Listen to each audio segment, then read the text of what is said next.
Kogilu layout ಅಕ್ರಮ ನಿವಾಸಿಗಳಿಗೆ ಮನೆ ಹಂಚಿಕೆ ಯಾವಾಗ? ಇವತ್ತು ಸಿಎಂ ಸಿದ್ದರಾಮಯ್ಯ ನೇತೃತ್ವದಲ್ಲಿ ಹೈ ವೋಲ್ಟೇಜ್ ಮೀಟಿಂಗ್. ಯಾವಾಗ ಮನೆ ಕೊಡಬೇಕು ಅಂತ ಇವತ್ತಿನ ಸಭೆಯಲ್ಲಿ ನಿರ್ಧಾರ ಆಗುತ್ತೆ. ನಾಳೆನೇ ಮನೆ ಹಂಚಿಕೆ ಮಾಡೋದಕ್ಕೆ ರಾಜ್ಯ ಸರ್ಕಾರ ನಿರ್ಧರಿಸಿತ್ತು. ಮನೆ ಹಂಚಿಕೆ ಬಗ್ಗೆ ದಾಖಲೆ ಪರಿಶೀಲನೆ ನಡೀತಾನೇ ಇದೆ. ಪೂರ್ವಾಪರ ಪರಿಶೀಲನೆ ಮುಗಿದೇನೆ ಮನೆ ಹಂಚಿಕೆ ಹೇಗೆ ಸಾಧ್ಯ? ಹೀಗಾಗಿ ನಾಳೆ ಮನೆ ಹಂಚಿಕೆ ಮಾಡಬೇಕೋ ಬೇಡವೋ ಸಾಯಂಕಾಲ ಸಿದ್ದರಾಮಯ್ಯ ನೇತೃತ್ವದ ಸಭೆಯಲ್ಲಿ ಮಹತ್ವದ ತೀರ್ಮಾನ ಆಗುತ್ತೆ. ಕೋಗಿಲು ಲೇಔಟ್ನಲ್ಲಿ 5 ಎಕರೆ ಜಾಗದಲ್ಲಿ ಅಕ್ರಮ ವಾಸ್ತವ್ಯ ಹೂಡಿದ್ದ ಆ ಮನೆಗಳನ್ನ ತೆರವು ಮಾಡಲಾಯಿತು. ಅದಾದ ಮೇಲೆ ಕೇರಳ ಪಾಲಿಟಿಕ್ಸ್ ಸೆಂಟರ್ ಆಯಿತು. ಹೈಕಮಾಂಡ್ನಿಂದ ನಿರ್ದೇಶನ ಬಂತು. ರಾಜ್ಯ ಸರ್ಕಾರ ಯಾರು ಅರ್ಹರಿದ್ದಾರೆ ಅವರಿಗೆ ಪುನರ್ವಸತಿ ಕಲ್ಪಿಸಲಾಗುತ್ತೆ ಅನ್ನುವ ನಿರ್ಧಾರಕ್ಕೆ ಬಂದಿದೆ.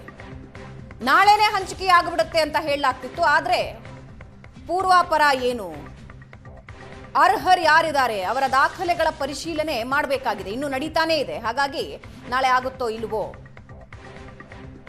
ಈ ಬಗ್ಗೆ ಇನ್ನಷ್ಟು ಡೀಟೇಲ್ಸ್ ಹಂಚ್ಕೊಳ್ತಾರೆ ನಮ್ಮ ಪ್ರತಿನಿಧಿ ಮಾರುತೇಶ್ ನಮ್ಮ ಜೊತೆ ಸಂಪರ್ಕದಲ್ಲಿದ್ದಾರೆ. ಮಾರುತೇಶ್, ನಾಳೆ ಆಗುತ್ತೋ ಇಲ್ವೋ? ಅಂದ್ರೆ ಇನ್ನು ಡಾಕ್ಯುಮೆಂಟ್ಸ್ ವೆರಿಫಿಕೇಶನ್ ಆಗಬೇಕು ಅನ್ನೋ ಮಾಹಿತಿ ಸದ್ಯಕ್ಕೆ ಸಿಗ್ತಾ ಇದೆ. ಏನ್ ಚರ್ಚೆ ಆಗ್ತಾ ಇದೆ? ಮೊದಲ ಬಾರಿ ಮುಖ್ಯಮಂತ್ರಿಗಳ ಜೊತೆಗೆ ಸಭೆ ನಡೆದಂತ ಸಂದರ್ಭದಲ್ಲಿ ಜನವರಿ 1ನೇ ತಾರೀಕು ಹೊಸ ವರ್ಷದ ದಿನ ಅವರಿಗೆ ಮನೆಗಳನ್ನ ಕೊಡ್ತೀವಿ ಅಂತೇಳಿ ಮುಖ್ಯಮಂತ್ರಿಗಳು ಘೋಷಣೆ ಮಾಡಿದ್ರು. ಆದ್ರೆ ಈಗ ಅಂದ್ರೆ ವಾಸ್ತವಕ್ಕೂ ಮತ್ತು ಈಗಾಗಿರ್ತಕ್ಕಂಥ ಡೆಮಾಲಿಷನ್ಗೂ ಬಹಳ ವ್ಯತ್ಯಾಸಗಳು ಕಾಣಿಸ್ತಾ ಇದೆ. ಒಂದು ಅಂದ್ರೆ ಯಾರು ನೈಜ ಫಲಾನುಭವಿಗಳಿದ್ದಾರೆ ಅದಕ್ಕಿಂತ ಹೆಚ್ಚಿನ ಸಂಖ್ಯೆಯಲ್ಲಿ ಬಂದು ನಮ್ಮ ಮನೆ ಕೂಡ ಕೆಡವಲಾಗಿದೆ, ನಮಗೂ ಮನೆ ಕೊಡ್ಬೇಕು ಅನ್ನುವಂತ ಒತ್ತಾಯಗಳು ಜಾಸ್ತಿ ಆಗ್ತಾ ಇದಾವೆ. ಆ ರೀತಿಯಂತ ಅರ್ಜಿಗಳು ಕೂಡ ಜಾಸ್ತಿ ಆಗ್ತಾ ಇದಾವೆ. ಹೀಗಾಗಿ ಮನೆಗಳ ಸಂಖ್ಯೆ ಅಂದ್ರೆ ಆಕ್ಚುಯಲ್ ಡೆಮಾಲಿಷನ್ಗೂ ಮತ್ತು ಈಗ ಅರ್ಜಿ ಅಂದ್ರೆ ಪರಿಶೀಲನೆಗೆ ಹೋದಂತ ಸಂದರ್ಭದಲ್ಲಿ ಕಂಡು ಬರ್ತಾ ಇರುವಂತ ಸಂಖ್ಯೆಗೂ ಕೂಡ ವ್ಯತ್ಯಾಸಗಳಾಗ್ತಾ ಇದೆ. ಹಾಗಾಗಿ ಇನ್ನೂ ಕೂಡ ನಾಳೆ ಮನೆಗಳನ್ನ ಕೊಡೋದು ಅಂತ ತೀರ್ಮಾನ ಆಗಿತ್ತು. ಜಮೀರ್ ಕೂಡ ನಿನ್ನೆ ಒಂದು ಸ್ಪಷ್ಟನೆಯನ್ನ ಕೊಟ್ಟಿದ್ರು. 2ನೇ ತಾರೀಕು ಕೊಡ್ತೀವಿ, ನಾವು 1ನೇ ತಾರೀಕು ಕೊಡ್ಬೇಕು ಅಂತ ಅನ್ಕೊಂಡಿದ್ವಿ. ಆದ್ರೆ ಪರಿಶೀಲನಾ ಕಾರ್ಯ ಇನ್ನು ಜಾರಿಯಲ್ಲಿರೋ ಕಾರಣಕ್ಕಾಗಿ 2ನೇ ತಾರೀಕು ಕೊಡ್ತೀವಿ ಅಂತ ಹೇಳಿದ್ರು. ಈಗ ಬಹುಶಃ 2ನೇ ತಾರೀಕು ಅಂದ್ರೆ ನಾಳೆನೂ ಕೂಡ ಆಗೋದು ಡೌಟ್ ಅಂತ ಹೇಳಲಾಗ್ತಾ ಇದೆ. ಸಂಜೆ ಮುಖ್ಯಮಂತ್ರಿಗಳ ನೇತೃತ್ವದಲ್ಲಿ ಒಂದು ಸಭೆಯನ್ನ ಕರೆಯಲಾಗಿದೆ. ಆ ಸಭೆಯ ಬಳಿಕ ಒಂದು ಸ್ಪಷ್ಟ ತೀರ್ಮಾನಗಳಾಗತ್ತೆ. ಇದು ಒಂದು ಕಡೆ. ಇನ್ನೊಂದು ಕಡೆ ಈ ಫಲಾನುಭವಿಗಳ ಪಟ್ಟಿ ಅಧಿಕೃತವಾಗಿ ಇನ್ನೂ ಕೂಡ ರಾಜೀವ್ ಗಾಂಧಿ ಹೌಸಿಂಗ್ ಕಾರ್ಪೊರೇಷನ್ಗೆ ಪಟ್ಟಿಯು ಕೂಡ ಇನ್ನೂ ತಲುಪಿಲ್ಲ. ಯಾರ್ಯಾರು ನಿಜವಾಗ್ಲೂ ಮನೆ ಕಳೆದುಕೊಂಡಿದ್ದಾರೆ ಅವರ ಪೂರ್ವಫಲ ಎಲ್ಲ ಚೆಕ್ ಮಾಡಿದ್ಮೇಲೆ ನಿಜವಾಗ್ಲೂ ಅವ್ರು ನೈಜ ಅಂದ್ರೆ ಅರ್ಹರಿದಾರಾ ಇಲ್ವಾ ಅನ್ನೋದ್ರ ಬಗ್ಗೆಯೂ ಕೂಡ ಪರಿಶೀಲನೆಗಳು ನಡೀತಾ ಇದೆ. ಅಂತಿಮವಾಗಿ ಅದೆಲ್ಲ ಆಗುವ ತನಕ ಮನೆ ಕೊಡ್ಲಿಕ್ಕೆ ಸಾಧ್ಯ ಇಲ್ಲ. ಯಾಕಂದ್ರೆ ಅರ್ಹ ಫಲಾನುಭವಿಗಳ ಹೆಸರಿನಲ್ಲಿ ಅನಧಿಕೃತವಾಗಿಯೂ ಕೂಡ ಕೆಲವರು ಮನೆಗಳನ್ನ ಪಡೆದುಕೊಳ್ಳುವಂತಹ ಸಾಧ್ಯತೆಗಳು ಜಾಸ್ತಿ ಇರುತ್ತೆ. ಯಾಕಂದ್ರೆ ಈಗ ಒಂದು ಒಳ್ಳೆ ಅವಕಾಶ ಇದೆ.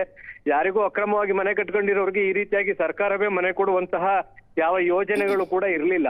ಸೊ ಹಾಗಾಗಿ ಇದನ್ನ ದುರುಪಯೋಗ ಮಾಡ್ಕೊಳ್ಳುವಂತಹ ಸಾಧ್ಯತೆಗಳು ಇದಾವೆ. ಮುಖ್ಯಮಂತ್ರಿಗಳು ಬಹಳ ಕ್ಲಿಯರ್ ಆಗಿ ಹೇಳಿದ್ದಾರೆ, ಯಾರು ಅರ್ಹರಿದ್ದಾರೆ ಅವ್ರಿಗೆ ಮಾತ್ರ ಕೊಡ್ಬೇಕು ಅಂತ. ಒಂದ್ ವೇಳೆ ಯಾರು ಒಬ್ರಿಗೂ ಕೂಡ ಅನರ್ಹರಿಗೆ ಏನಾದ್ರು ಮನೆ ಹಂಚಿದ್ದೆ ಆದ್ರೆ ಅದು ಇನ್ನೊಂದು ದೊಡ್ಡ ಮಟ್ಟಕ್ಕೆ ಇಶ್ಯೂಗೂ ಕೂಡ ಕಾರಣ ಆಗತ್ತೆ. ಹಾಗಾಗಿ ಇವತ್ತು ಮುಖ್ಯಮಂತ್ರಿಗಳ ಸಭೆಯ ಬಳಿಕ ಒಂದು ಸ್ಪಷ್ಟ ಚಿತ್ರಣ ಸಿಗುತ್ತೆ. ಸಭೆಯಲ್ಲಿ ಜಮೀರ್ ಅಹಮದ್ ಇರ್ಬೋದು, ಹಿರಿಯ ಅಧಿಕಾರಿಗಳು, ಜಿಬಿ ಅಧಿಕಾರಿಗಳು ಕೂಡ ಭಾಗಿಯಾಗೋರಿದ್ದಾರೆ. ಅಂತಿಮವಾಗಿ ಪಟ್ಟಿ ರೆಡಿ ಆದ ಮೇಲಷ್ಟೇ ಕೊಡಬೇಕಾಗುತ್ತೆ. ಅದು ನಾಳೆನೇ ಆಗುತ್ತಾ ಇಲ್ವಾ ಅನ್ನೋದ್ರ ಬಗ್ಗೆ ಇವತ್ತಿನ ಸಭೆಯ ಬಳಿಕ ಒಂದು ಸ್ಪಷ್ಟ ತೀರ್ಮಾನ ಸಿಗಬಹುದು. ಭಾವನಾ. ರೈಟ್ ಮಾರುತೇಶ್, ಧನ್ಯವಾದ.